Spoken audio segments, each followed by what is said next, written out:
Hindi raw natitinag si dating Senador Francis Tolentino sa pagbabawal ng China sa kanya na makapasok sa kanilang bansa, maging sa Hong Kong at Macau. Ayon sa ating Department of Foreign Affairs, bagaman may karapatan ng China na magpatupad ng sanction, baka may epekto raw ito sa bilateral relations ng Pilipinas at China. Narito ang aking unang balita.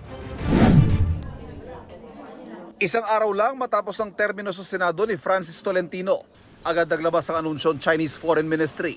Bawal tumuntong ang dating senador sa Chinese mainland, sa Hong Kong at Macau. Sanction o parusa raw ito ng China kay Tolentino sa anilay egregious o napakasamang inasal nito pagdating sa mga isyong may kinalaman sa China. Si Tolentino ang pangunahing sponsor at isa sa mga may akda ng naisabatas ng Philippine Maritime Zones Act at Archipelagic Sea Lanes Act sa Senado na nagdeklara ng soberanya at jurisdiksyon sa internal waters, territorial sea at archipelagic waters sa bansa. Mga batas na mariing pinalaga ng China. At ilang linggo lang bago matapos ang kanyang termino, naibunyag sa pinangunahan niyang Senate investigation ang pang-espiya umano ng China sa bansa. Dagdag ng China Foreign Ministry, meron daw talagang pagbabayaran sa pananakit sa interes ng China.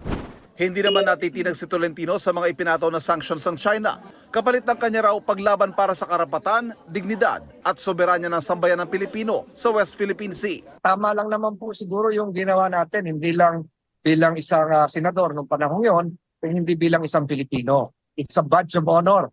Karangalan ko pong ipagtanggol ang karapatan ng Pilipinas. Karangalan ko pong ipagtanggol ang interes ng mga Pilipino. Patuloy daw niya ipaglalaban ang kung ano ang nararapat para sa bayan at titindig sa panig ng Philippine Navy, Philippine Coast Guard at ng mga mangisang Pilipinong umaasa sa karagatan para sa kanilang kabuhayan. Kahit bilang isang ordinaryong mamamayan, gagawin ko po yung ginawa ko na ipaglaban ang interes ng Pilipinas at panindigan ang para sa Pilipino. Kung ano man yung kaparusahang ginawad ng isang malaking bansa sa akin, ay hindi po masusukil yung aking paninindigan na ipaglaban ang interes ng ating bansa.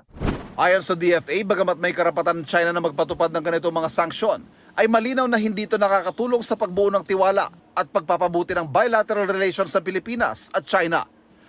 Ito ang unang balita. Ivan Mayrina para sa GMA Integrated News. Kapuso, huwag magpapahuli sa latest news and updates. Mag-iuna ka sa balita at mag-subscribe sa YouTube channel ng GMA Integrated News.